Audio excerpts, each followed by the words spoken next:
Testing, testing.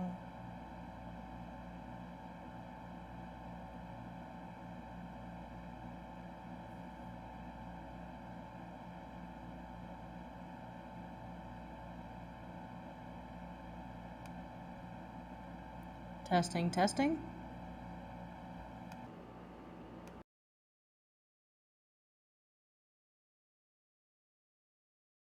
Test, test, test.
Testing, testing.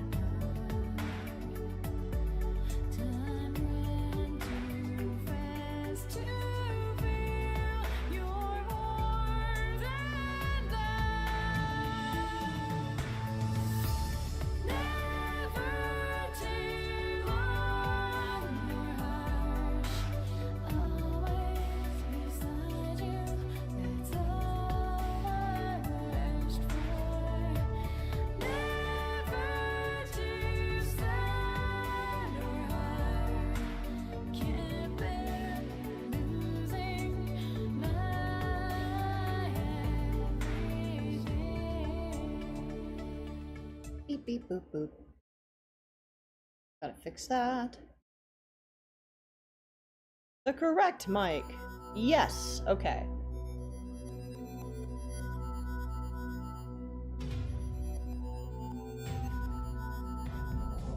Wrong button.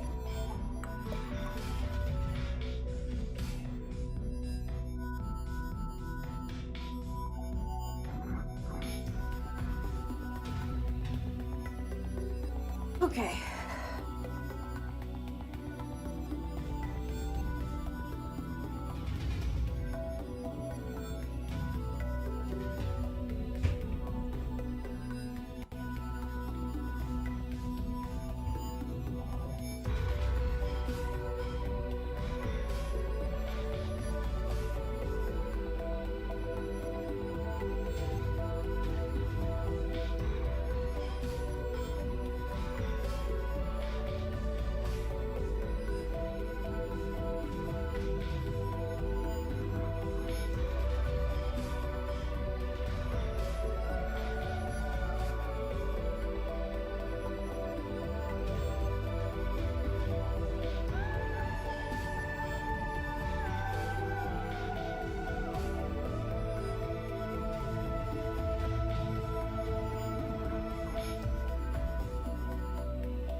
Once upon a time was there an old and lonely tree. By him folks have come and gone, and he was standing still. No carved names, no dancing prayers took his sorrows away. He dreamed to have all life there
used all my strength, so long in length, devoted to who I truly love.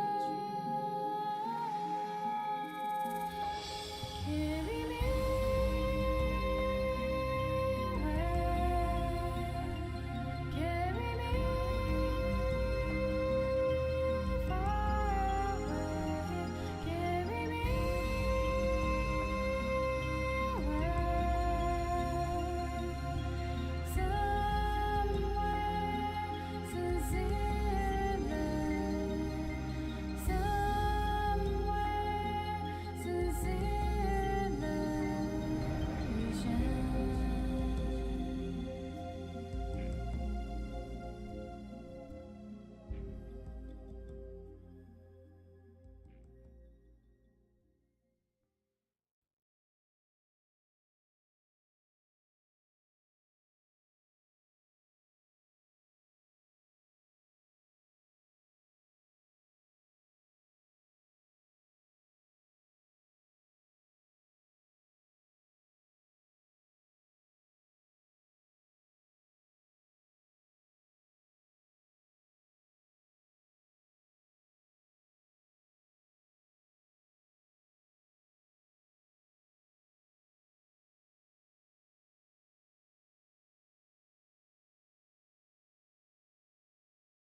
Hello, hello.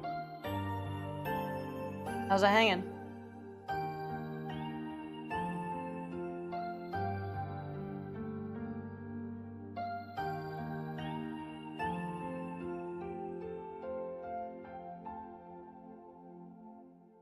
Sorry, there might be a bit of a lag. There kind of has been for the whole stream.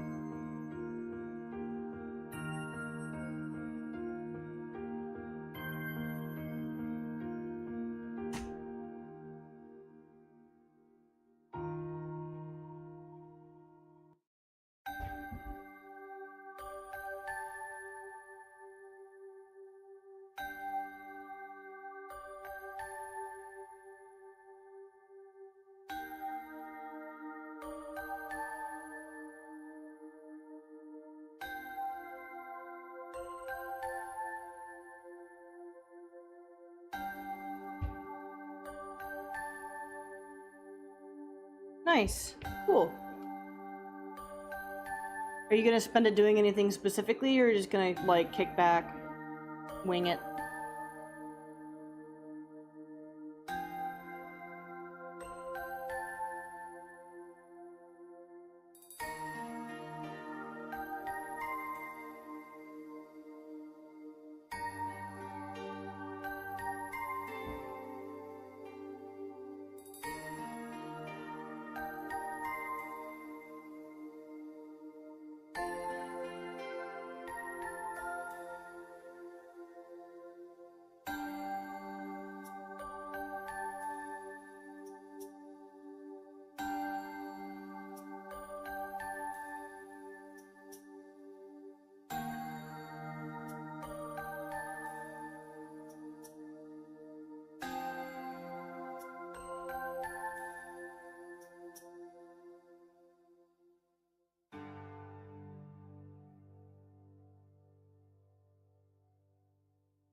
Yeah, that's fair.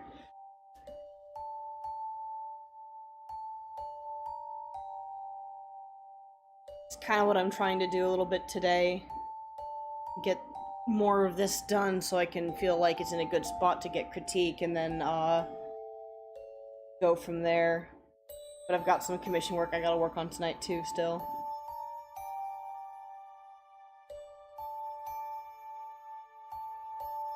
What are you writing? Is this for the kind of revolutionary era character you made the other week, or is this for something different?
Trying to find right now because I wanted to reference it.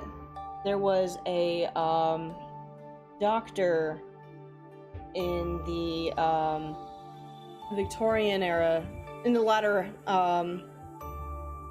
end of it, when there was when amputations and dissections and everything happened in an amphitheater and people could watch or whatever. This guy would like be a bit of a showman and just say that he could saw through a man in half in 30 seconds or whatever, and he would just go to town and do it. And I can't remember who said it, or what the exact quote was. I guess I don't have to exactly quote it, though. Maybe I need to break up this page, too. It's looking a little bit boring. Ooh. D&D campaign short story.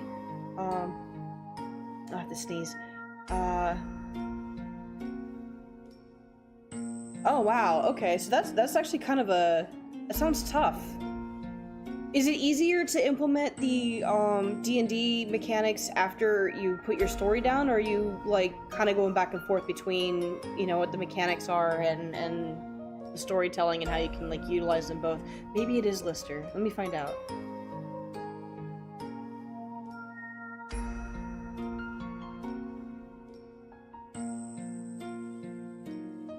Lister was a doctor, right?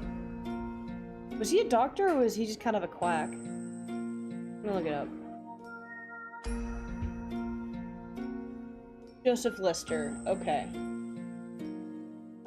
Yes. Okay, he was a surgeon. 1827. Significant breakthrough. Carbolic acid as an antiseptic. Good for him. Facts. Here we go. Quotes. Nope. And nope. Ah. Pop up. Triumphs. Okay. Starting to think it wasn't him, but it was certainly around that time. I'll look it up later. I'm just gonna have him hold up the saw and say, like, I can saw through these limbs in 30 seconds or something like that. Only more fun and better. Oh, that's right. He counted how many. Okay, hang on. There. Doctor. Let me just look up a saw. According to Wikipedia, pictures to do, early life, school, university, medical student, okay. Clinical instruction, first operation.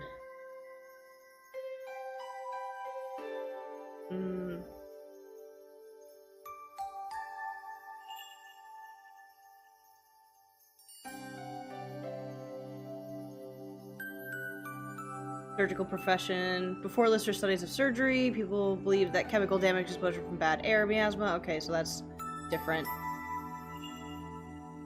Wow, this guy's got a really long page on Wikipedia. Ow, tyrant, ow. Sorry, my cat's on my lap and he's being a brat. Let's see here.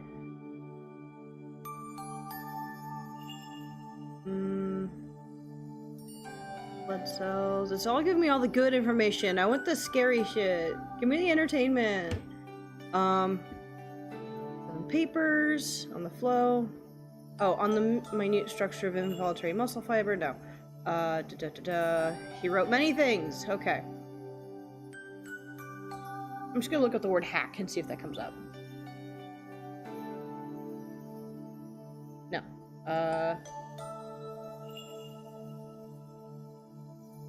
Surgeon for hacks.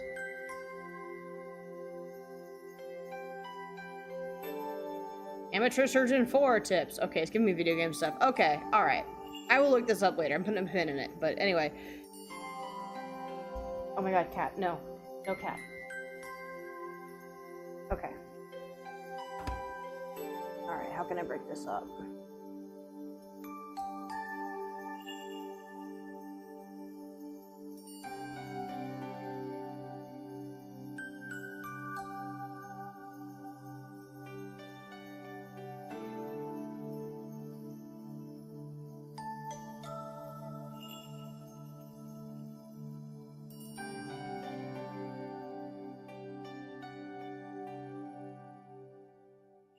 Maybe it'd be fun if I just made it look like a coffin.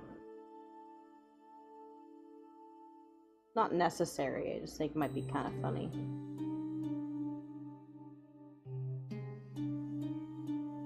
Back and forth stories have the inner world of the characters, right? Well, the players decide what the characters are thinking and what the motivations are, and the DM wouldn't know right till after they take action. Okay, so you're working on the book at the same time as the campaign and not using the book as a means to help come up with the story for the campaign. Is that what you're saying? Like you're kind of, what's the word? Oh my god, why can't I think of anything today? I am losing my mind.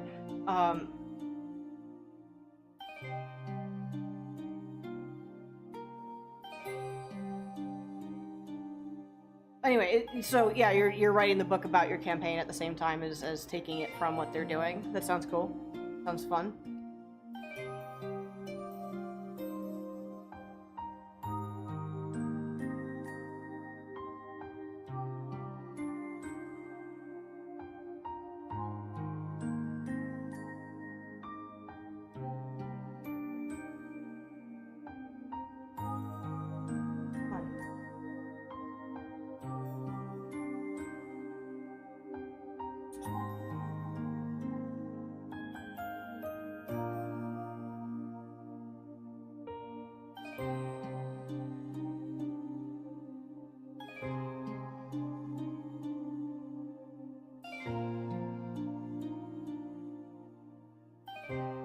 Yeah, no, that kind of makes sense. I wouldn't really know where to start either. I know, some people kind of play it a little loose. Like, they'll give, like, an outline of, sort of if-and events, right? So it'll be like a kind of a choice tree, and then they'll have details on, like, what things are in what rooms, or what things are possible if they take this route or that route. But otherwise, like, sort of half improv it, like they have all the information, but that gives them leeway to sort of like, you know, change things up and make decisions. They got stuff together. But I know other people who write it like really listen. Okay. Ugh. You know, the lister was close. It sounded right? I'm gonna look up listen. Anyway, I know other people who write it crazy tight, like so tight. Like my partner, for example, whenever he does a campaign, he will go through every single room with every single like thing he wants to do in it, and he'll have every single possibility that he can think of that would happen. He will have a scenario ready for it. And he's good enough on his feet too that if something became unpredictable, he could throw something together real quick. But otherwise, like, he is a bit heavy-handed in what he wants done or whatever, but it kind of just depends on what he's doing. I've only ever played one campaign with him, and it's kind of unique, so I don't know if that's the same as how he would do it for everything he does. It sounds like it is, depending on, like, what he says, but... So Robert... British surgeon. I could have sworn this was an American. Aha! Was noted for his speed and skill in an era prior to anesthetics. Okay. Let's see here. See if I can find the quote.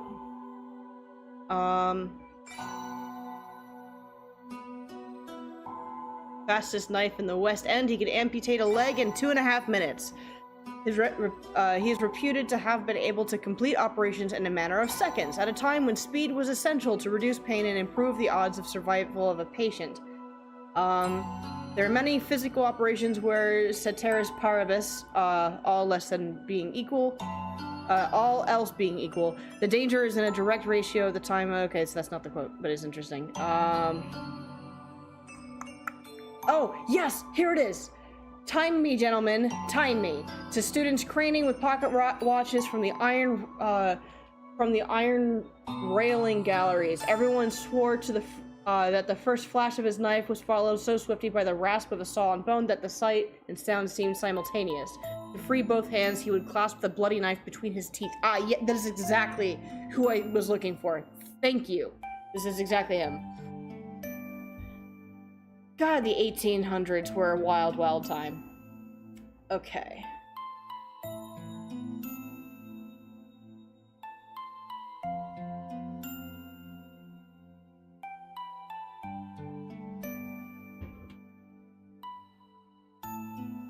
Let me see here if...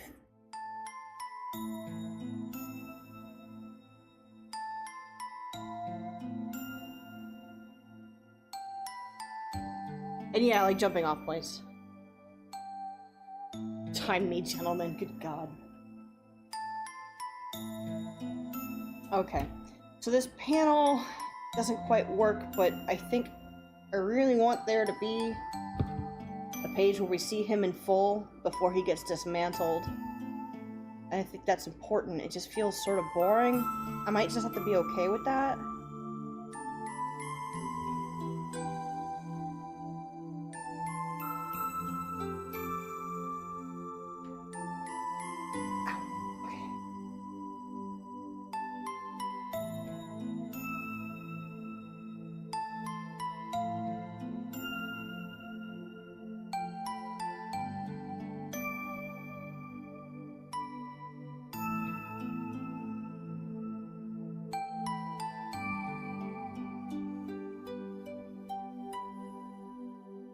Might be okay.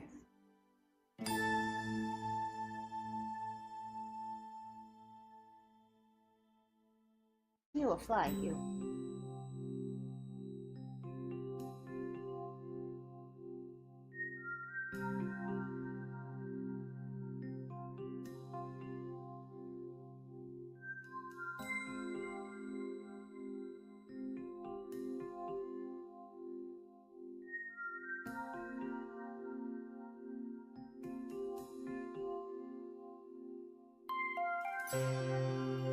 Oh, totally. Yeah. No, I think about stuff like that a lot. So it kind of like, oh, thank you. I'll think about it in terms of like, you know, what kind of like little things would they have to deal with or whatever. I like to watch videos where historians describe or show you how certain things were done, and like mundane things. Like, I came across one recently where it was a married peasant couple from, not Wales, but somewhere in medieval Western Europe.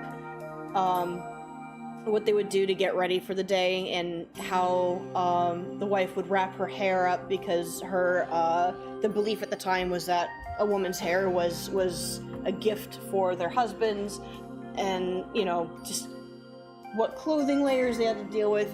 There was one I saw recently too where I guess it wasn't that recent, it was like last year, but it's still interesting, how Scotsmen would get their kilts on, given that they, you know, didn't sew them up. They were all just one piece, the different stylings of it.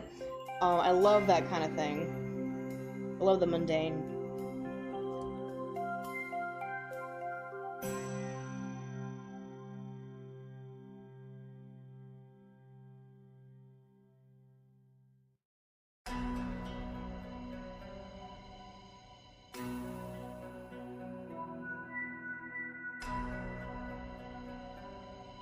His hair?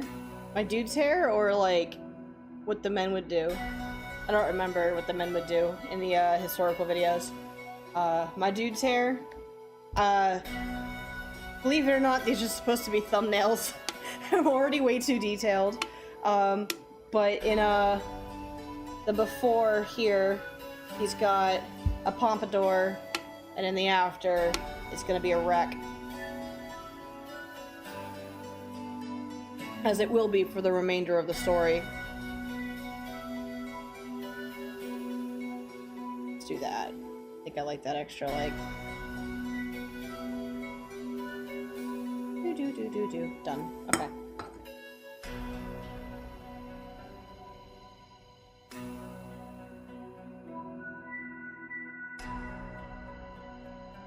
Okay.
Oh, for cutting, yeah.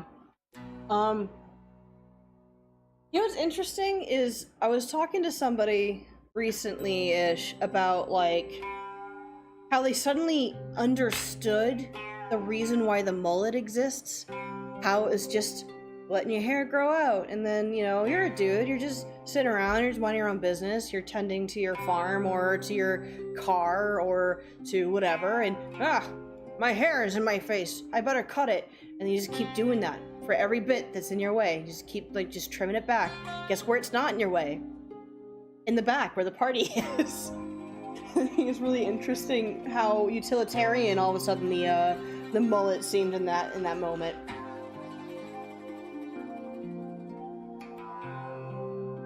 I don't like the shape of that word bubble. This is not a manga. There we go.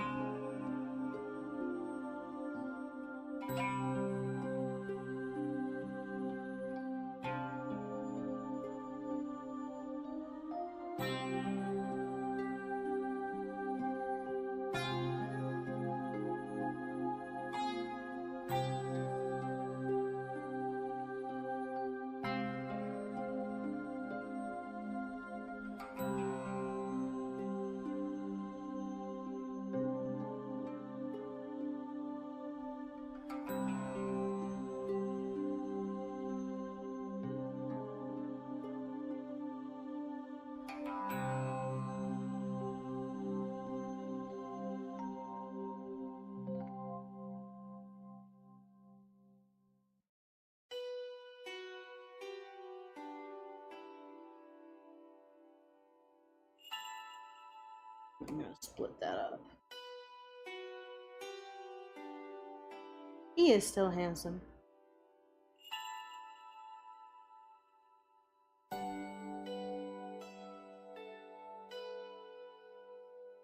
Here. He's got a jawline to die for. That's for sure.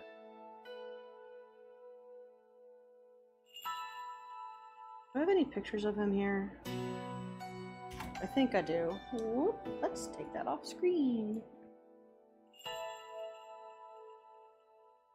I have this one I've been toying around with, what he looks like dead and alive. I'm sort of developing this as I work it, which is not a recommendation that I would make, but it's been helping me keep this kind of interesting and novel while I work on it, because otherwise there's a real fast way for me to just sort of abandon it, like, well, I need to go do a job and make some money and not express myself, so here we are. I'm really happy with this drawing. I'm probably gonna have to finish it.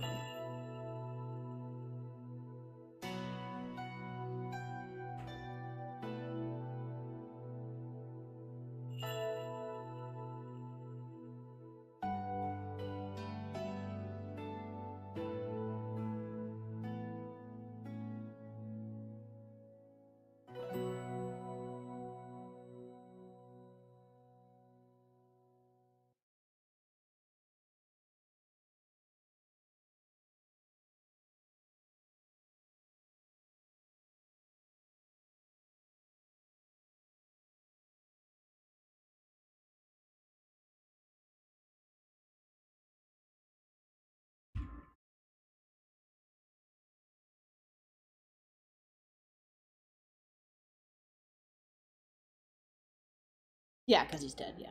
I can save him. But Daddy, I love him!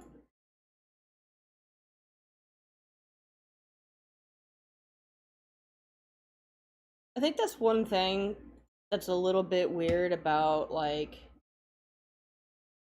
being a creator who's at least familiar. Why is that muted? I don't like that. Okay. Being a creator who's has some sort of social life online enough to where, like, I understand fandom and fan mentality enough where if I look at my own work, I can already just see, like, oh, people are gonna ship that. It's not the intention, but they're gonna do it. It's gonna happen. It's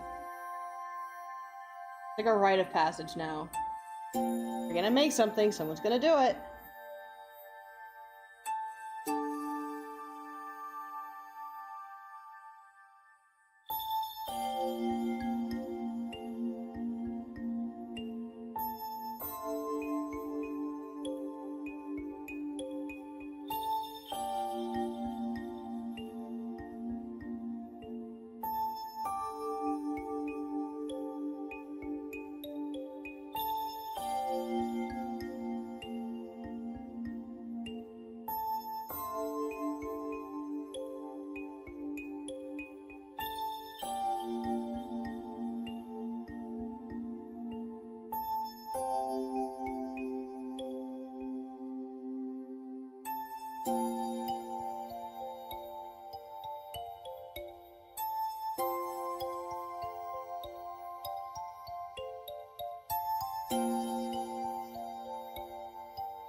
Well, no, my target audience for this is me.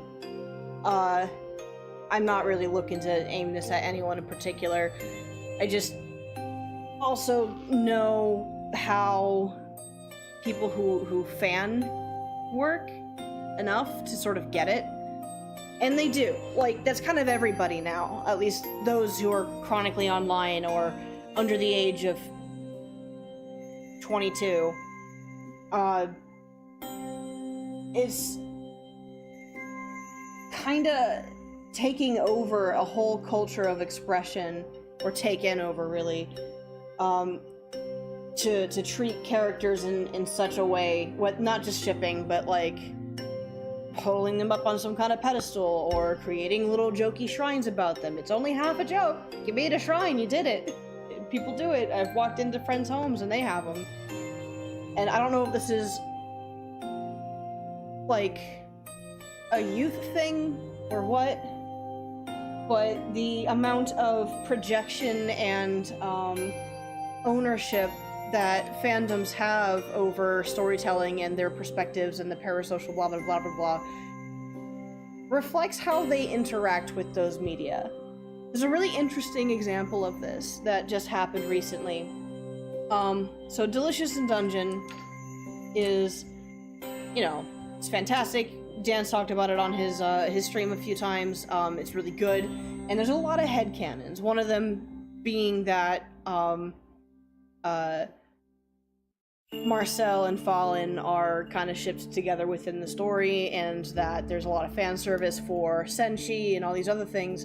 And to be fair, kinda, yeah. I mean, I see it, right? But it is a headcanon. It is a headcanon. It's not all what the creator intended necessarily. And there was an interview recently by I think it was Anime News Network. It was somebody who, like, one of these websites, and it just has a bit of a reputation for not necessarily being the most professional as far as a news website is concerned. I've only heard about this recently, so I didn't really know about them until, like, it came up. But they kept trying to push questions about those exact things, and when the author would chime in, like, well, no, and here's why, they would just kind of continue on. So one of the questions was, it's obvious that you're a fan of TTRPGs. Can you tell us what character types each of the characters would be, or what character type you would be? And her answer was something along the lines of, like, Actually, I'm not a big fan of TTRPGs. I only heard the term recently, and I've only played D&D maybe once. So I don't really know that I can answer that. I guess I would be something. Trying to get her to talk about the fan service panty shots of Senshi and like why that was a thing, and her reacting like, oh, as a kid I had a neighbor who just sort of didn't really care, and he would go out and do his laundry in his underwear, and I always thought that was kind of funny and fascinating, so I wanted to put it in the story. Like, it's not because she wants people to think he's hot. And so that sort of like breaking the fantasy of the purpose of this thing sort of made them look really bad. Like, really bad. What was I gonna write here? Don't I connect these? Is that gonna be weird?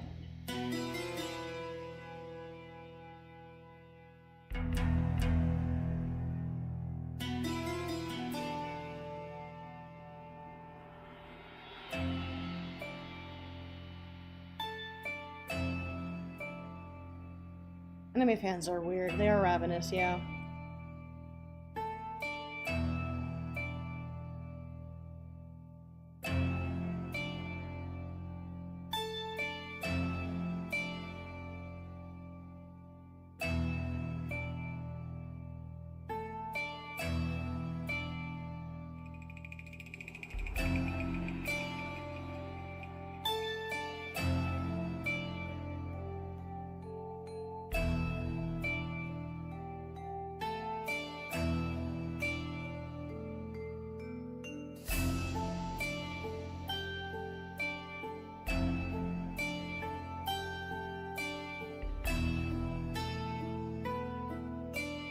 An E in hurry? I don't think there is.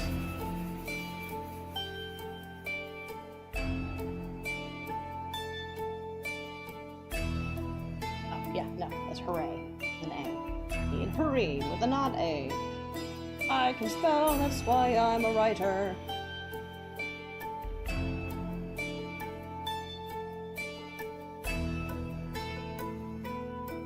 Yeah, no, that doesn't really work.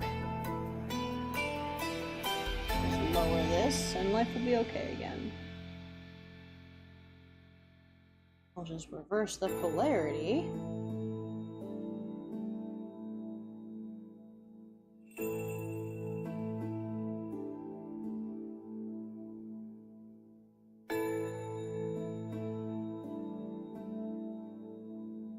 My button, bam. I believe there's a difference a lot of the time between making art and consuming. Oh, I totally agree, 100%. People that make it aren't into it sometimes like you think they would be. I get it 100%. Yeah, you know, honestly, that it's kind of like when people were asking Lady Gaga who her favorite, like, musicians were, and she started listing off heavy metal bands, and everybody would blew up like, oh, she likes heavy metal, but she's a pop singer. Like, so what? Who cares? I like 1700s, 1800s portraiture, and I'm drawing cartoons.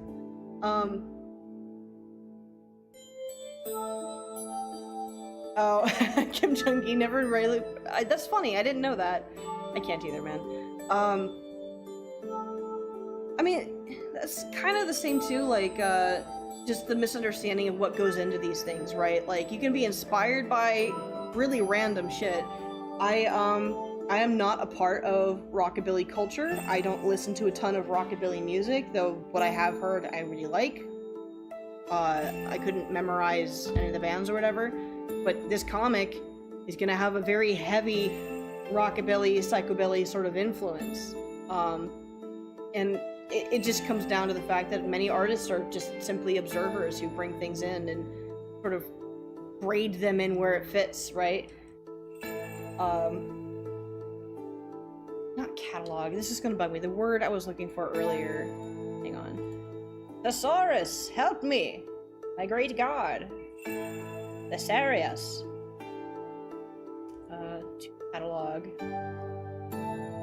That's not right either.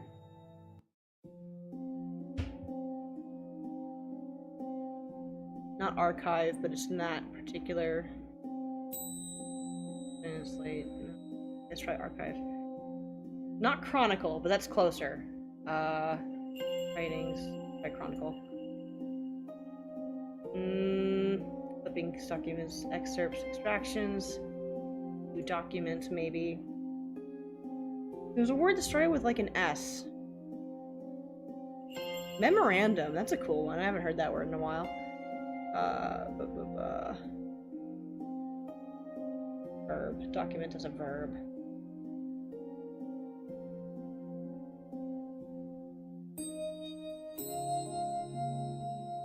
Document. Noun. Verb. Here. Chronicle. Okay. Report, register, write down. Let's try write down. I'm gonna go down this rabbit hole forever. I'm just gonna go with Chronicle. Anyway. I lost my point. I got distracted. Anyhow. Yeah, catalogs. Catalog-a-loog.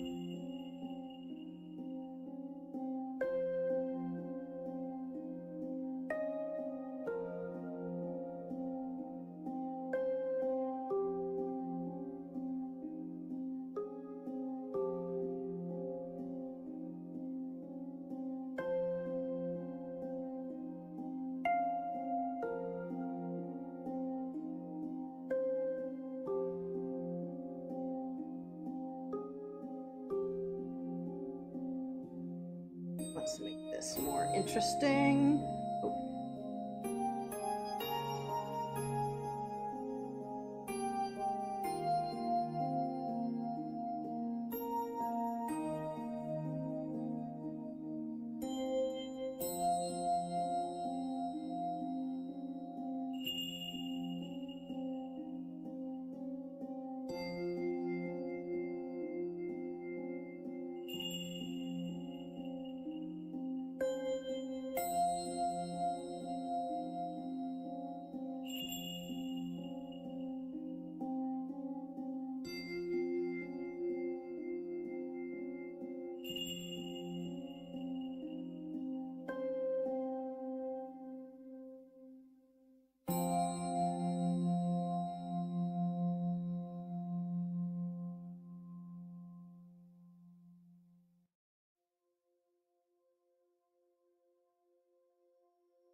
So what's your campaign about? Is that something that you can talk about? Or are you still kind of working through it?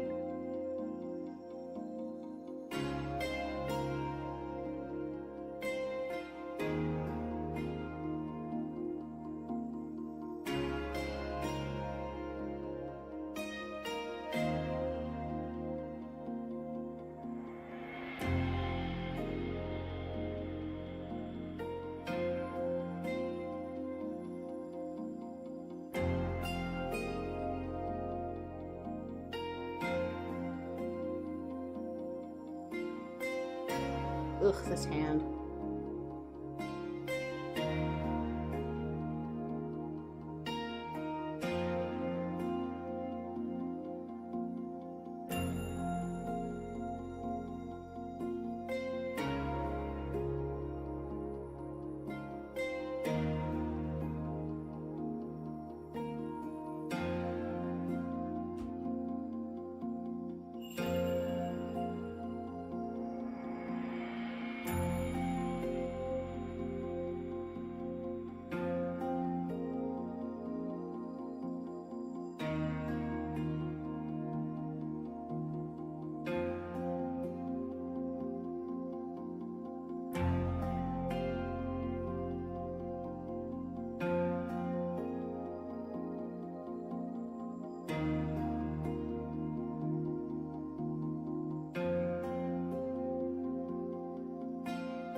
What's a senescent wizard?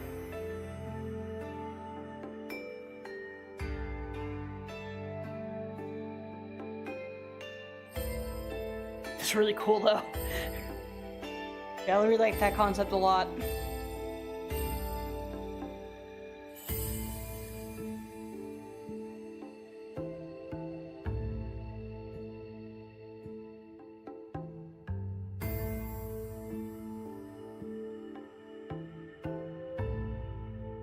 Okay, I think that's actually the end of this shot. Scene. It cuts.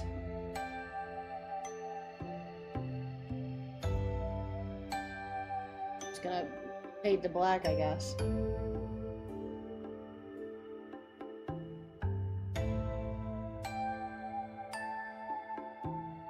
Alright. Feel pretty okay about this. Pretty good. Gotcha. Okay. See, now I need to look up another word.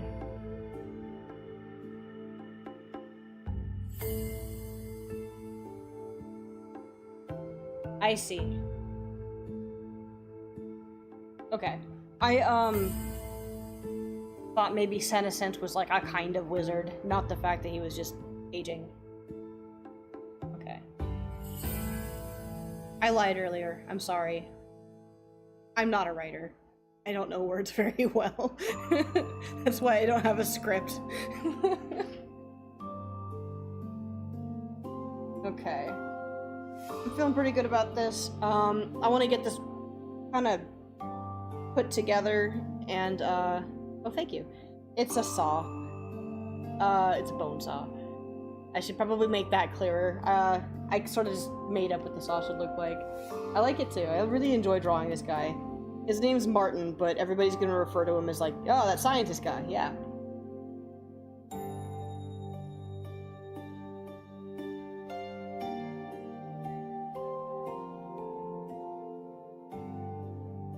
Just don't want this to... I'm gonna do this.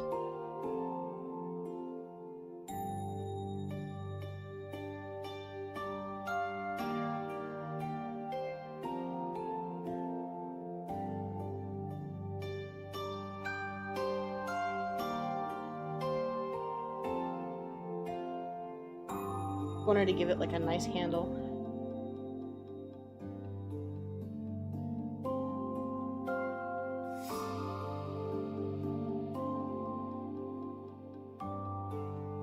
There we go.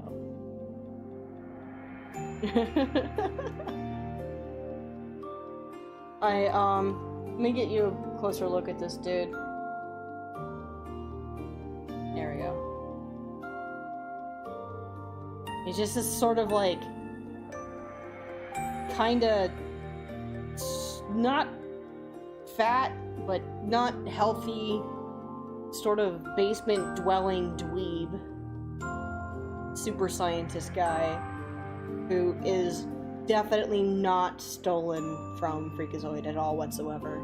I am offended by such accusations. I can hear it in your heart, and I gotta tell you, it couldn't possibly be true. Who would ever do such a thing?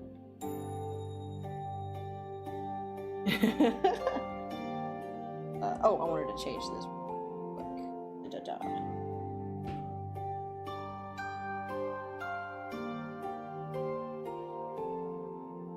Teddy bear going up higher.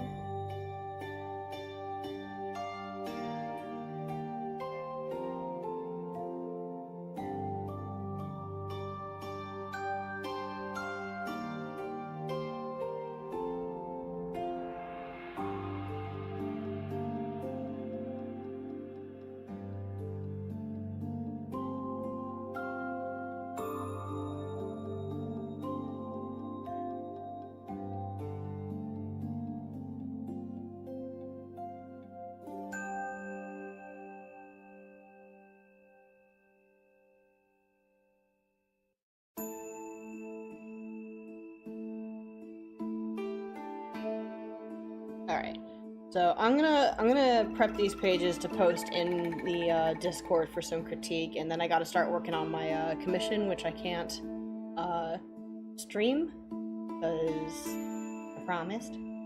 So I'm gonna end the stream for now. Thanks for stopping in. I'm really grateful that you were like so supportive. I think it's really awesome. And have fun writing tonight, and I will catch you in the next one, which will be sooner than later, probably. Hopefully. I gotta make a schedule. Goodbye!